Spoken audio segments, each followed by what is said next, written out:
بسم الله الحمد لله والصلاة والسلام على رسول الله وعلى آله وصحبه ومن والاه أما بعد. السلام عليكم ورحمة الله وبركاته. أكم جرتان أجيفتوتا كينك خير الآه.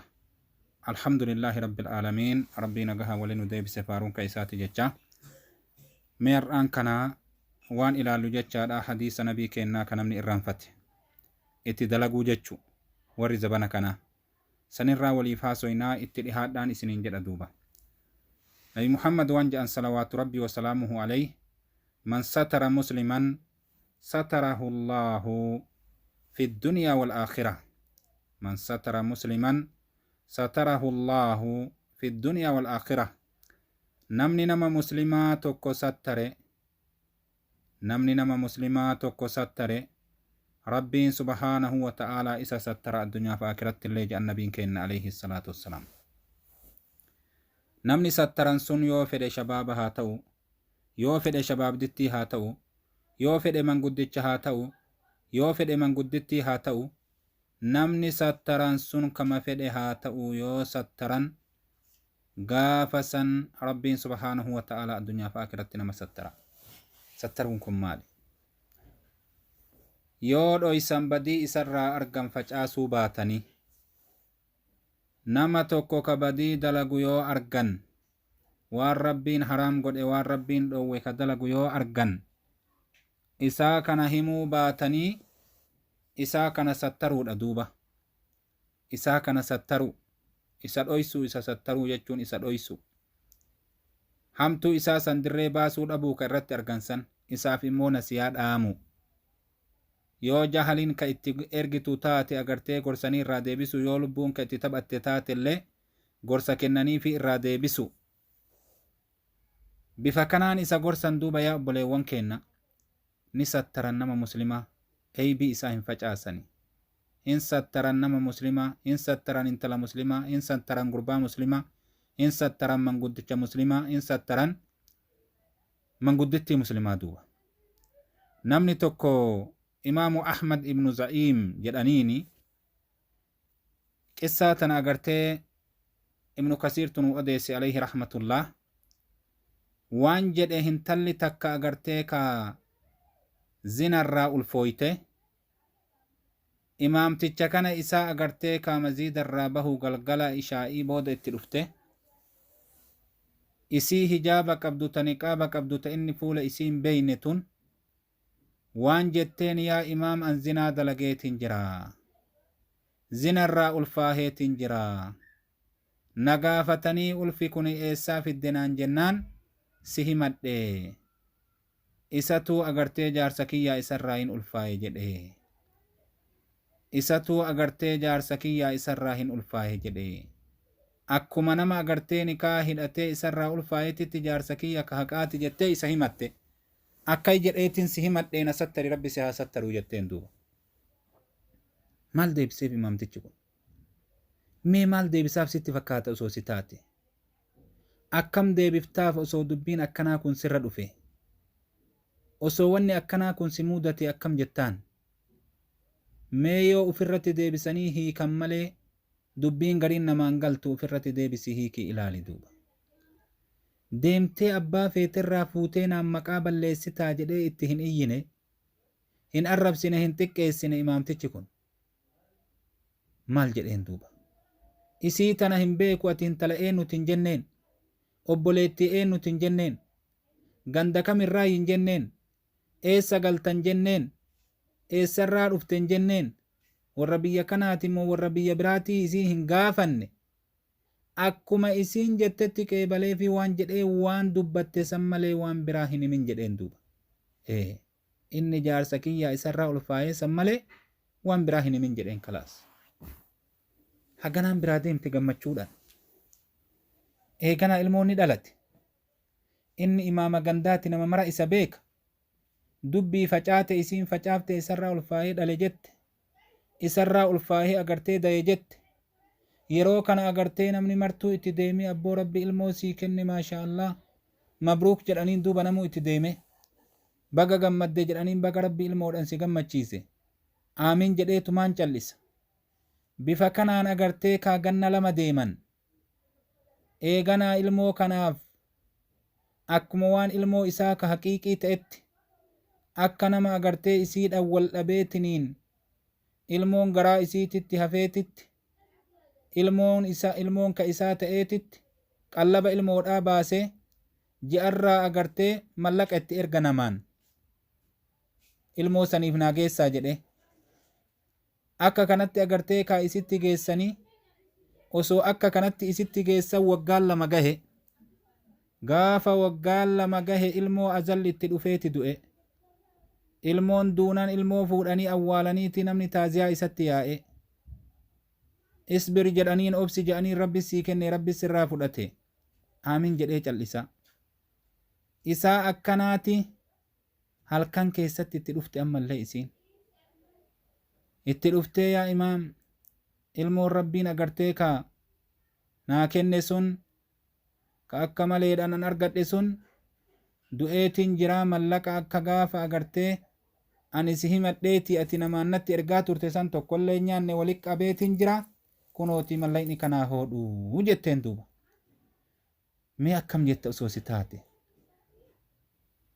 isii sattarte mallaqa illee itti ergite mallaqa kee ka fuudhanii sii deebisan kana hoo akkam goota osoo si taate ofirratti deebisii hiiki yaa obboleessa kiyya yaa obboleettiitii mee warri rabbi sodaatu waan isaan dalagan laala namni kun imaama warra asiin duraati taarika keessatti barreessanii nuu dhufe dubbii uf biraa fuudhe sitti haasa'utti hin jiru tamaam duuba haala kanaan waan jedheen agartee mallaqa kanaan ilmoo saniif hin kenne namni ilmoo san dhaalu sihi dhaalmaa ilmoo sanii namni haqa godhatu sihi fudhadhu jedheen yani isan dhaalu agartee ka namni isa ilmoo san dhaalu sihi jedheen ilmoo zinaallee yoo taate yoo inni agartee haadhaan himamaa haati yoo duute ilmoon sun yoo du'e agartee haadhuma dhaala kanaafuu an ilmoo kana agartee ka ilmoo kanaaf hin baasee mallaqa san namni ilmoo san dhaalu sihii fudhu jedheen duuba hukmii godheefi beeke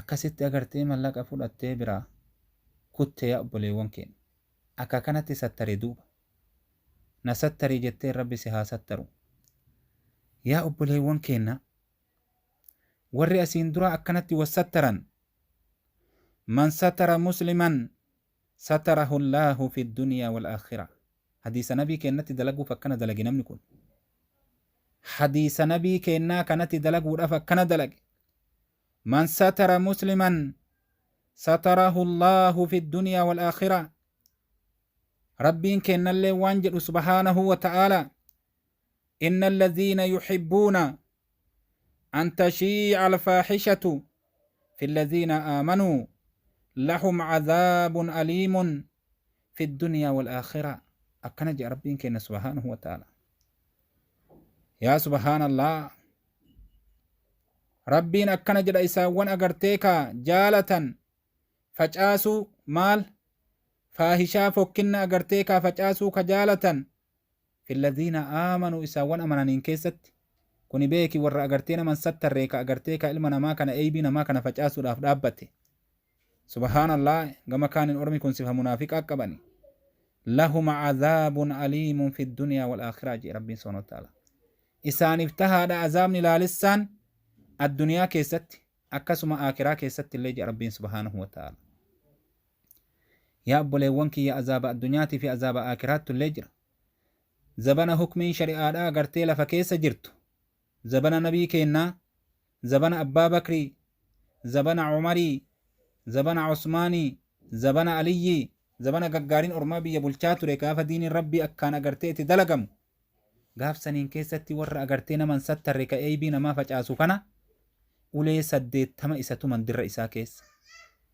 akkanumatti dhiiraa fi intala waliin deemtu akkanuma laalanii zinaa walit dalagan jedhanii akka warra har'aa hukmii dabarsu kana osoon argin osoo haqiiqaa hin hubatin warra akkanaa kana ulee 80 garafan shari'aan akkay godhaa jette ajaja rabbii alamaati subhaanahu wa ta'ala nabiin keenna akkas dalaga akkasuma duuba warra agartee ka bifa adda addaatiin maqaa namaa xureessan akka Aishaa fa'a gaafa san maqaa xureessanitti warri akkasiisan ulee 80 garafama duuba azaabun aliim jedhee rabbiin subhaanahu wa ta'ala biddalaalessa isaanii ta'e jedha addunyaa keessatti illee aakiraa keessatti illee addunyatti ulee dhallaaleffamanii aakiratti illee agartee yoo toobatan malee ibidda rabbiitu isaan eeggata jechuudha. Kanaafuu yaa obboleewwan keenna wal haa sattarru. Satrii walirraa fuudhuu kana haa dhiifnu. Silaafuu zabanni nuti keessa jirru kun abbamatu ofimaayyuu satrii abbama ofirraa fuudha osoo namni biraatu irraan fuune.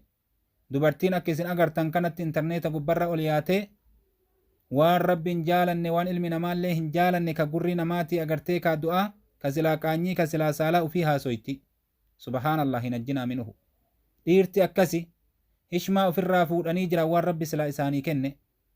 Akkuma nabiin keenna hadiisa biraa keessatti dubbatan rabbiin agartee kaadilii cufaa ni araaramaa ka warra agartee dirree baafatee malee jedhe illal mujaawiruun warra dirree baafatan ka ufumaa agartee rabbiin isaan sattare halkan waan bulanitti bulanii ka rabbi isaan sattare ka namni isaan hin argin ganama ufumaa gabbaanii haasawan eda akkana dalagaa bule jedhani eda farshoo dhugaa bule jedhani eda zinaa dalagaa bule jedhani eda waan akkanaati bule jedhee ufumaa gabbayee haasawu. Kanaaf rabbiin hin araaramu jedhe nabiin keenna alayhi salaatu wassalaam. Amma darajaa santuu agartee faashina ta'ee gabbaye fatwaa gaafatan keessatti akka itti gaafatan hin beekan an akkana dalage jaarsa kiyya akkana dalage akkana satrii walirraa fuuti jaarsaa jaartiin rabbiin subhaanahu wa ta'aalaa waliif satrii jedhe akka itti gaafatanillee osoo baratanii silaa gaariidha ummanni keenna kun. Kanaaf yaa obboleewwan keenna ربين أكن جاء سبحانه وتعالى كنو إن الذين يحبون أن تشيع الفاحشة في الذين آمنوا لهم عذاب أليم في الدنيا والآخرة. أكما سنبين كنا اللي عليه الصلاة والسلام من ستر مسلما ستره الله من ستر مسلما ستره الله في الدنيا والآخرة. كنو وري أكرتي أكا أحمد بن زعيم رحمه الله إمام تجيبه كمان كن أكم نكسر نفدت انت لا أقرتيك أبا إسين بين تآنا إسين بين تسبا إسين بين تبك إسين الراتاتهم بين تأسو كافر اللي تاتي أقرتيك وان إسين تاتم بين نستري جنان ننجل إسي ستري دوب. يا سبحان الله يا أبولي وانكي ينما مسلمة سترى والسترى أبولي وان مسلمة كالو وللرافود كان ديسا زبنا أما كيستي كنو أغرتي كلا والكاسانيتي تليفوني توليتي جارسات جارتي فود سبحان الله أكنا دلغا نجنا منه زبنا نتكيس جروكا جارسي جارتي إسا كلا كاسي فيسبوك قبرت بوستي قدا جارتين جارسا كلا كافتي وولين دلغان فيسبوك قبرت بوستي قوتي أكتي شير والقدن وسونيكا هولي راقبا يوتيكما والأبن warri silaafuu karaa badiitii walitti dabalamu akka sanitti gaafa duraa suuraa kaafatee achii ka'ee yoo ati agartee ka mallaqa ganaa naan kennine yoo ati akkana naan goone suuraa kan kee kanan agartee ka badii waliin dalayne kan achirratti poosti godhaa jedhan. Kun mallaqa akkasiin irraa nyaataa kun immootuu badii itti dalagu san agartee haga hundeetti oofata. Yoo ati agartee na didde akkanan dalaga jedhe najjinaa minhu laa hawla walaa quwwata illaa billah. Ormi kun maaluma heda guyyaa akiraadha. Sila du'a hin edanii sila duuti isaanni irraanfatte isaanni irraanfatanii du'a obboleewwan isaanii ka du'aa jiru kanan arganii obboleettiiwwan isaanii ka du'aa jirtu tanan arganii maaf akkana walitti dalagan duuba. Namni agartee kunoo warri silaa rabbi sodaatu akka kana dalaga yaa obboleewwan keenna ka imaamu Ahmad kana jechu. Allahu akbar. Duuba waan rabbiin nu laafise walumaa faasoyna. Abbaan agartee rabbi laafisee fi irraa fayyadame irrumaa fayyadama. Ka rabbiin immootu ija isaa jaamsee qalbii isaa cufe wanni goonuuf hin jiru duuba. Rabbi nu maraa haasattaru yaa obboleewwan keenna obboleettiiwwan teennallee haasattaru obboleewwan keennallee rabbi haasattaru. Manguddoota manguddittii teennallee rabbi haasattaru. Mee garana ay deebi'aa gama hadiisaa fi kitaaba rabbii kana gama qur'aana rabbii kana ay deebi'aa isiniin jedha yaa obboleewwan keenna. Dawaa qalbiidhaa kanatti as deebi'aa. Akkanan isiniin jedha insha Allahu ta'ala sheer walii godhaa. Rabbiin insha Allah warra agartee irraa fayyadamu rabbiin haa godhu. Akkuma san duuba agartee yuutuubii kiyya kana sabiskiraayib illee godhaa. Seenaa akkanaa babbareedduu tanaa fi ayatoowwan babbareedduu fi hadiisan babbareedaa kana malee waan biraa sirban dubbannu. Muuziqaan dubbannu waan rabbi jibbeen dubbannu rabbi illee nu dubbisini. Gurra keessan haa seentu. bifa kanaan walii facaasaati inshaallah akka isin bira gahu wanni agartee an gadhiise kun yeroo cufaa akka isinitti dhufu jara sallee tuqaatii subscribe godhaa akka kanaan agartee uf dhaqqabsiisaa isiniin jedhaa warra irraa fayyadamu rabbiin nu maraa haa godhu anaa dubbatuuf isinillee nabiin keenya alayhi salaatu wassalaam addaallu alal khayri kafaa'ilihi jedhan namni agartee khayrii irratti nama qaceelchee akkuma nama hujii san dalageetii jedhan ajri maan argadhu argattaniiti agartee facaasaa duuba obboleewwan keessan bira haa geettu warra taa'ee agartee waan akkanaa callaa hujii godhatee dalagu kana yoo tokkochallee rabbiin keessaan uu qaceelche wal dhaqqabsiisan isiniin jedhaa وجزاكم الله خيرا بارك الله فيكم السلام عليكم ورحمة الله وبركاته مع السلامة إلى اللقاء